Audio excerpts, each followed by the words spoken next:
अस्सलाम वालेकुम dear students.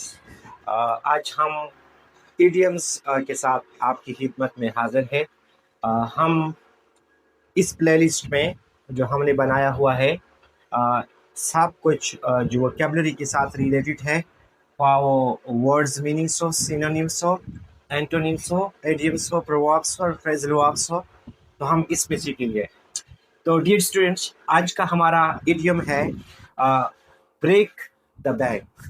Break the bank. अब ब्रेक द बैंक, इसकी मीनिंग क्या है? फर्स्ट हम इसकी मीनिंग समझते हैं। तो वैसे तो ब्रेक का मतलब तोड़ना होता है, बैंक आप जानते हैं बैंक को कहते हैं। लेकिन इडियम्स वो अल्फाज होते हैं जो डिक्शनरी मीनिंग से हट के हमें कोई मीनिंग देती है, जो मशहूर होती है, ज़रबुल अमसाल होते हैं। तो ब्रेक द बैंक, इसका मतलब होता है अपना सारा पैसा खर्च कर देना। क्या कह देना? अपना सारा पैसा खर्च कर देना, किसी चीज़ पे लगा देना। तो इंग्लिश में इसकी ट्रांसलेशन होगी to spend almost all of your money. To spend almost all of your money. ठीक है ना बेटा? आपने इसके अब इसके हम एग्जाम्पल्स लेते हैं, इसको समझने की कोशिश करते हैं। फर्स्ट एग्जाम्पल है हमारे पास, we wanted a nice vacation but we didn't want to break the bank. But we didn't want to break the bank. So हम छुट्टियों को उम्दा तरीके से गुजारना चाहते थे, लेकिन मजबूरी क्या थी कि हम अपना सारा पैसा खर्च नहीं करना चाहते थे। So we didn't want to break the bank. Break the bank का मतलब अपना सारा पैसा खर्च कर देना, अपना सारा पैसा खर्च कर देना किसी चीज़ पे। इसकी एक और एग्जांपल हम देखते हैं, the mobile phone is affordable. The mobile phone is affordable but it won't break the bank. But it won't break the bank.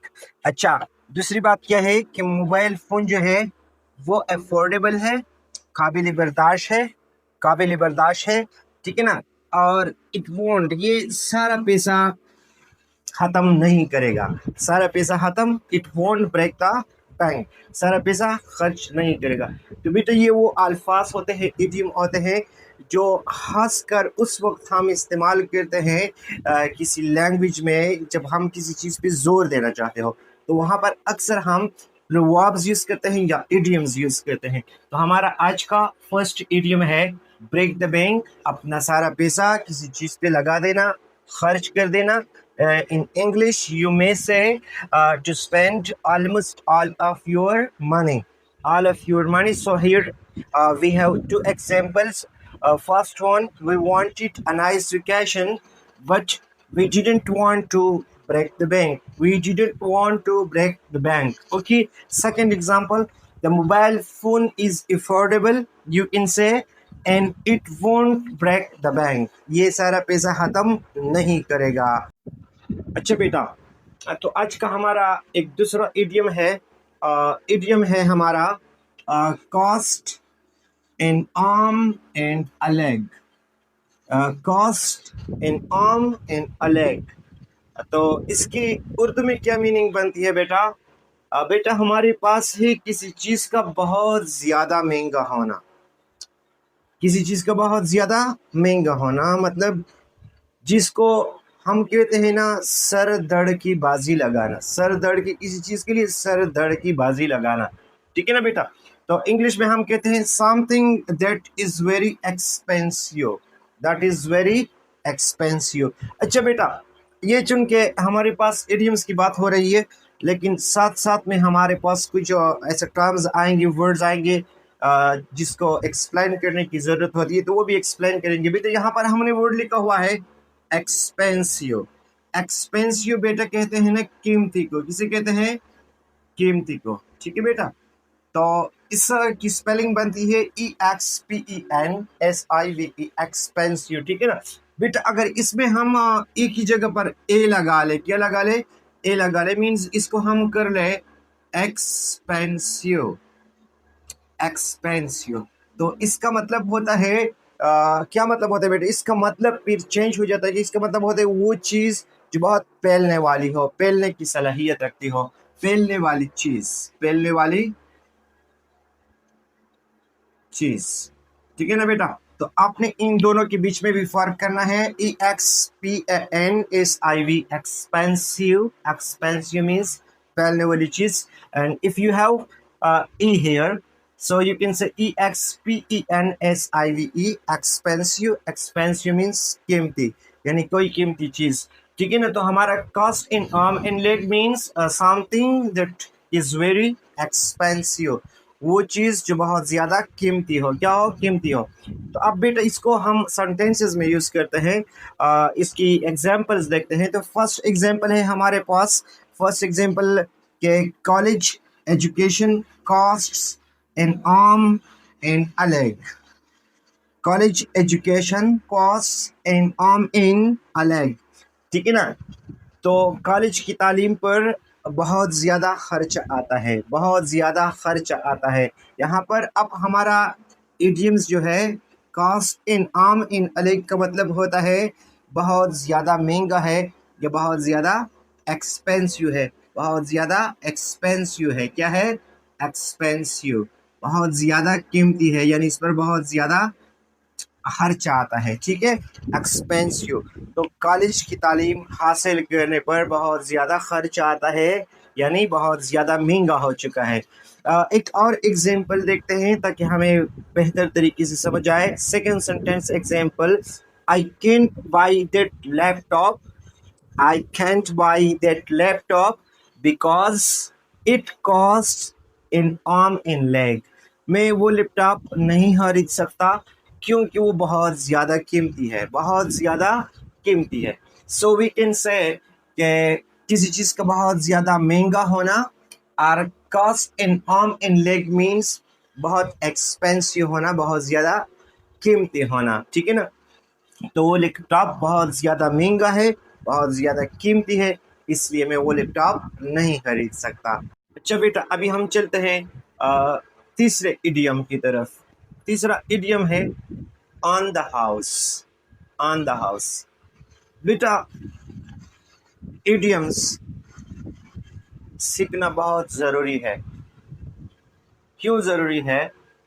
क्योंकि अगर इसकी ज़ाहिरी शक्ल को हम देखें तो हम उससे कुछ और मीनिंग लेते हैं, लेकिन उसकी मीनिंग कुछ और होती है। इसलिए फिर हमें इंग्लिश रीडिंग करने या इंग्लिश बोलने में मुश्किलात होती है, ठीक है ना। अब यहाँ पर इन अल्फाज को अगर देखें तो ये अल्फाज बिल्कुल हमको कंफ्यूज करती है। क्या करती है? For example on the house, अगर आप इसकी मीनिंग करें तो आप वहाँ पर यकीनन ये मतलब लेंगे कि ऑन द हाउस का मतलब होगा कि घर पर, लेकिन ये इडियम है। ऑन द हाउस का मतलब है, इसकी मीनिंग है बेटा, मीनिंग क्या है इसकी? ऑन द हाउस मीन्स मुफ्त। क्या है? मुफ्त में कोई चीज देना, ठीक है ना। Free of charge, free of charge, किसी की सर्विस करना, किसी को कुछ देना, फ्री ऑफ चार्ज, ठीक है ना। इसकी मीनिंग हम देखते हैं। Meaning something that is served और offered without any cost or free. So look at here once again, something that is served or offered without any cost or free. वो कोई भी चीज़ जो हमें पेश की जाती है बगैर किसी पैसे के या मुफ्त में पेश की जाती है, तो उसको इडियोमेटिकली हम क्या कहते हैं? हम इसके इडियोमेटिकली कहते हैं ऑन द हाउस। अब एग्जाम्पल हम देखते हैं। The restaurant offered us dessert on the house. The restaurant offered us dessert on the house. अच्छा बेटा, डेजर्ट कहते हैं ना मीठा, डेजर्ट का मतलब है मीठा। अब बेटा देखे ना, इसकी भी मैं एक्सप्लेनेशन करता हूँ एंड में, आप देखे।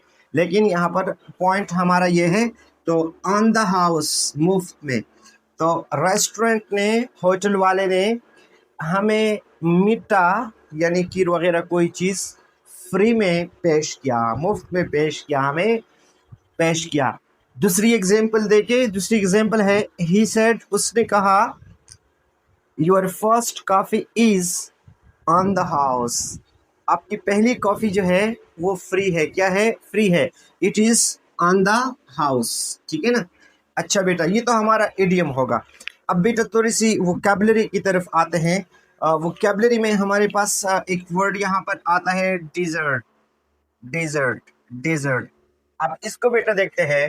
थोड़ा सा मैं यहाँ पर ये ऊपर वाला जगह खाली करता हूँ अपने लिए, ठीक है ना, कि यहाँ में समझ आए। बेटा हमारे पास डिजर्ट का वर्ड आता है सेम स्पेलिंग के साथ, सेम स्पेलिंग के साथ 3 अल्फाज आते हैं, ठीक है ना। एक है बेटा डिजर्ट, ठीक है ना, डिजर्ट, डेजर्ट, डिजर्ट, ठीक है ना बेटा। एक है हमारे साथ dessert, look at the pronunciation, और एक है डिजर्ट, ठीक है ना। थोड़ा सा स्पेलिंग में फर्क है, एक एस का इजाफा हुआ। हमारे पास 3 अल्फाज आ गए। दोनों पहले 2 अल्फाज जो है first one and second one, पहला और दूसरा लफ्ज, ये स्पेलिंग के लिहाज से बिल्कुल एक जैसे हैं, लेकिन इसकी प्रोनाउंसिएशन में थोड़ा सा फर्क है, प्रोनाउंसिएशन में थोड़ा सा फर्क है, ठीक है ना। और तीसरा जो है वो प्रोनाउंसिएशन भी इसी के साथ मिलता जुलता प्रोनाउंसिएशन है, लेकिन यहाँ पर हमारे पास एक एस का इजाफा हुआ है, ठीक है ना। तो बेटा अगर हम फर्स्ट वन लेते हैं, हम कहते हैं ना डिजर्ट, डिजर्ट, ठीक है ना, डिजर्ट पढ़ते हैं, डिजर्ट, ठीक है ना। इसमें हम क्या कहते हैं, डिजर्ट, डिजर्ट, ठीक है ना। तो डिजर्ट का मतलब होता है सहरा। हमने डेजर्ट, यहाँ पर मेरे पास 2 सिलेबल आ गए, 2 सिलेबल्स, पहला सिलेबल और दूसरा सिलेबल, 2 सिलेबल्स आ गए। तो मैंने ये फर्स्ट वन को, पहले को क्या किया, स्ट्रेस किया, पहले वाले को स्ट्रेस किया, पहले पे स्ट्रेस जोर डाला, लाइक डेजर्ट, डेजर्ट, ठीक है ना। तो इसकी मीनिंग बन गई सहरा। क्या हो गया, सहरा, सहरा। ये बेटा नाउन है, क्या है, नाउन है, ये नाउन बन गया, इसम बन गया, क्या बन गया, इसम। अच्छा बेटा अब दूसरे की तरफ आते हैं। दूसरा मैंने पढ़ा डिजर्ट, डिजर्ट। अब यहाँ पर मेरे पास वंस अगेन दो सिलेबल्स आते हैं, तो सेकंड वन सिलेबल को मैंने स्ट्रेस किया, डिजर्ट, डिजर्ट, ठीक है ना। दूसरे को डिजर्ट। अब बेटे डिजर्ट का मतलब होता है ना किसी को रिस्वा करना, किसी को रिस्वा करना, किसी को रिस्वा करना, किसी को छोड़ना या किसी को जलील करना, किसी को ख्वार करना, ठीक है ना, डिजर्ट, टू लीव समवन, ठीक है, इसका मतलब डिजर्ट। और ये बेटा ये हमारे पास फिर बन गया वर्ब, ये वर्ब बन गया फैल, जिसको उर्दू में फैल बोलते हैं, क्या बोलते हैं, फैल बोलते हैं, ठीक है। अच्छा बेटा तीसरा हमने ऑलरेडी यहाँ पर पढ़ लिया है डिजर्ट, डिजर्ट, डिजर्ट का मतलब मिट्टा, क्या हुआ, मिट्टा, कोई मिट्टी चीज, मिट्टी चीज, डिजर्ट, डिजर्ट में मिट्टी चीज। ये भी बेटा हमारे पास है नाउन, क्या है, नाउन, मिट्टी चीज। तो बेटा आज हमारे ये इडियम्स हो गए। आपने इन इडियम्स की प्रैक्टिस करने हैं, ज़्यादा नहीं पढ़ना, हमने थोड़ा थोड़ा सा फ्रेगमेंट्स में पढ़ना है, लेकिन उसकी प्रैक्टिस करनी है, उसको सीखना है अच्छी तरीके से। इंशाल्लाह हम लेक्चर नंबर 2 में फिर कुछ इडियम्स करेंगे, और आपको मैं ये इडियम्स एक एक करके सिखाऊंगा, and you can use those idioms in your day to day language. I will try my level best to give you everything which you need for exams, or you need for speaking in day-to-day life, or a thing that you need for your writing. So I'll try my level best to give you everything. So stay with us and try to understand everything minutely. I hope you will do better after a few months. Okay, thank you.